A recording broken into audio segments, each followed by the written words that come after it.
Hello friends. तो आज की वीडियो बहुत महत्वपूर्ण होने जा रही है, जो कि जीवन परिचय की है। और आज मैं आपको बिल्कुल शॉर्ट तरीका से जीवन परिचय आपको बताऊंगा, जो आप एक बार में ही याद हो जाएगा, बिल्कुल शॉर्ट तरीका से। तो बने रहिए हमारी वीडियो में अंत तक। तो आज का जो वीडियो है बहुत महत्वपूर्ण है, और ये वीडियो जीवन परिचय का है। और जीवन परिचय कैसे लिखना है, किस प्रकार से लिखना चाहिए फुल में से फुल मार्क्स लाने के लिए, तो बने रहिए वीडियो में अंत तक। तो वीडियो को स्टार्ट करते हैं। कक्षा 10 वेरी वेरी इम्पोर्टेंट जीवन परिचय हिंदी, लक्ष्य यूपी बोर्ड 2024। और ये है गद्य जीवन परिचय, जो कि बहुत महत्वपूर्ण है, और ये हर साल लगभग 6-7 सालों से लगातार आ रही है।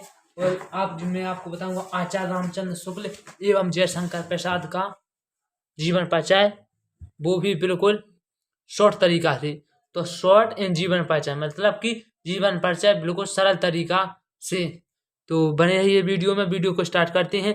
तो जीवन परिचय आचार्य रामचंद्र शुक्ल जी का जीवन परिचय, जो कि बहुत महत्वपूर्ण है। ये हर साल जरूर जरूर जरूर आता है। और आपको बस क्या, आप आज वीडियो में आपको क्या इसलिए बता रहा हूँ कि जीवन परिचय किस प्रकार और कैसे लिखना है, इसलिए वीडियो बता रहा हूँ। और शॉर्ट में मतलब कि फुल में से फुल मार्क्स आ जाएं, और शॉर्ट में लिखा जाए। लगभग लगभग 50-60 शब्दों में पूरा जीवन परिचय हो जाएगा। बने रहिए वीडियो में अंत तक। तो स्टार्ट करते हैं आचार्य रामचंद्र शुक्ल का जीवन परिचय। तो जीवन परिचय। आचार्य रामचंद्र शुक्ल का जन्म बस्ती जिले के अगोना नामक गांव में सन 1884 में हुआ था। ऐसे ही आपको लिखना है ब्लैक में, 1884 ईस्वी में हुआ। यानी कि आचार्य रामचंद्र शुक्ल का जो जन्म है वो बस्ती जिले के अगोना नामक गांव में सन 1884 ईस्वी में हुआ। 4 वर्ष की अवस्था में अपने पिता चंद्रबली शुक्ल के साथ, मतलब कि इनके पिता का क्या नाम था, चंद्रबली शुक्ल। चंद्रबली शुक्ल के साथ राठ जिला हमीरपुर चले गए। मतलब कि जिला का नाम है राठ और हमीरपुर एक गांव का नाम है। तो राठ जिला हमीरपुर चले गए, वहीं इनकी शिक्षा का प्रारंभ हुआ। मतलब कि 4 वर्ष के थे तभी ये अपने पिता के साथ राठ जिला हमीरपुर चले गए, और वहीं पर इनकी शिक्षा का प्रारंभ हुआ। और 1921 ईस्वी में फाइनल परीक्षा उत्तीर्ण की। फाइनल परीक्षा उत्तीर्ण की। कुछ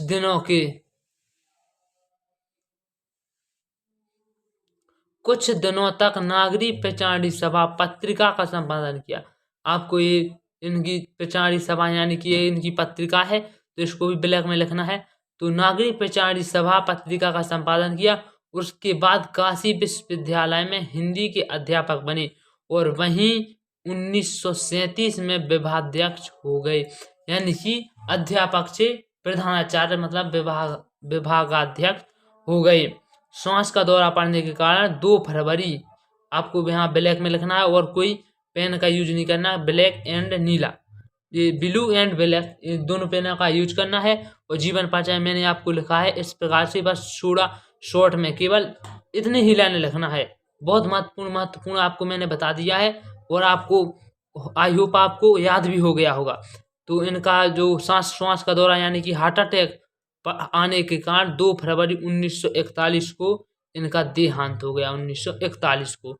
अब इनकी रचना रचना भी बहुत महत्वपूर्ण है, क्योंकि रचना 1 नंबर की आती है। तो रचना भी आप एक ना एक जरूर याद कर लेना।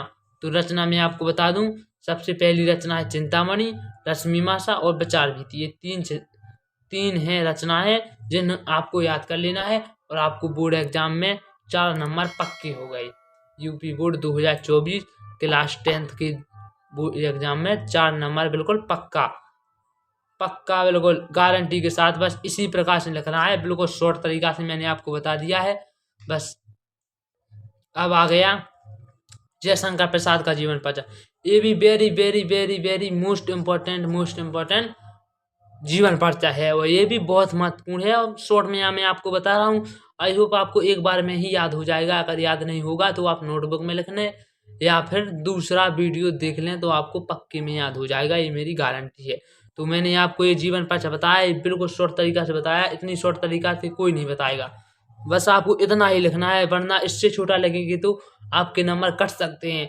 अगर आपने इतना ही लिखा जितना मैंने आपको बताया, तो आपके नंबर एक नंबर कटने का भी चांस नहीं है। तो जयशंकर प्रसाद का भी जीवन परिचय देख लेते हैं। तो जयशंकर प्रसाद का जन्म काशी के एक प्रतिष्ठित मतलब कि प्रसिद्ध वैश्य परिवार में 30 जनवरी 1889 ये ब्लैक में लिखना है ईस्वी में हुआ था। अगर नहीं भी लिखे तो भी चलेगा, अगर आप लिख देंगे तो ज़्यादा सही लगेगा। अगर आपको याद नहीं आ रहा है इनका जन्म याद नहीं आ रहा तो नीले में लिख दें। अगर आपको पक्का पता है कि याद है मुझे तो ब्लैक में लिख सकते हैं, वो भी अच्छा ही होगा अगर ब्लैक में लिखेंगे। तो ईस्वी में हुआ था। इनके पिता का नाम क्या था? श्री देवी प्रसाद, जो कि क्या थे? सुगनी साहू के नाम से जाने जाते थे। और ये बहुत दानी थे। इनके पिता थे, ये बहुत दानी थे, यहाँ के यानी दान करते थे हर किसी ना किसी को दान कुछ ना कुछ करते ही थे अगर कोई आ गया तो। इनकी शिक्षा घर पर ही प्रारंभ हुई। जो जयशंकर प्रसाद हैं इनकी शिक्षा घर पर ही प्रारंभ हुई। संस्कृत, उर्दू, फारसी और हिंदी शिक्षा घर पर ही प्राप्त की। यानी कि जो संस्कृत, उर्दू, फारसी, हिंदी जो शिक्षाएं हैं इन्होंने घर पर ही अच्छे से मेहनत करके याद की। 12 वर्ष की अल्पायु में इनके पिता का देहांत हो गया। यानी कि 12 वर्ष के थे तभी इनके पिता का देहांत हो गया।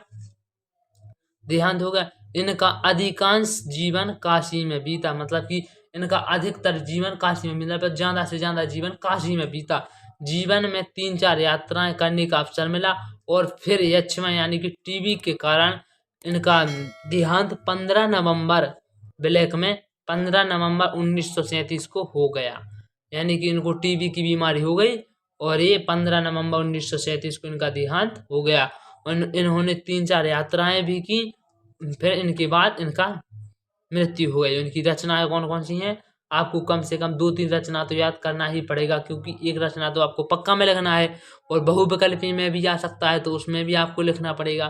तो अजातशत्रु, ध्रुवस्वामिनी, एक घूंट, कंकाल, तितली, आंसू आदि, यानी कि ये जितनी भी मैंने रचनाएं बताई हैं, 5-6 रचनाएं हैं, ये बहुत महत्वपूर्ण है। इनकी प्रसिद्ध रचनाएं हैं, हर किसी को याद रहती हैं। तो ये मैंने आपको इतना वीडियो बता दिया है, इतने क्वेश्चन बता दिए हैं, मतलब कि इतना ये जीवन परिचय है, इतना बिल्कुल शॉर्ट तरीका से मैंने आपको बता दिया है। तो आई होप आपको वीडियो अच्छी लगी होगी। और एक गद्य का जीवन परिचय था और बस 2 ही आपको याद करना है। अगर इन 2 में से नहीं आएगा तो फिर करना, क्योंकि 2 हर साल और हर एक पेपर में ये दोनों जरूर आते हैं। इन दोनों में से आपको जो भी याद करना है कर लेना, दोनों याद कर लेना और दोनों नोटबुक में लिख लेना, अच्छे से याद कर लेना। और मैंने आपको ये बिल्कुल शॉर्ट तरीका से बता दिया है। अब आपको और किताब में देखने की ज़रूरत नहीं पड़ेगी और ना किसी वीडियो देखने की ज़रूरत पड़ेगी। तो आई होप वीडियो आपको अच्छी लगी होगी। अगर आप हमारे चैनल पर नए हैं तो चैनल को सब्सक्राइब और लाइक और दोस्तों को शेयर ज़रूर करें। मिलते हैं अगली वीडियो की तरफ, तब तक के लिए जय हिंद, जय भारत।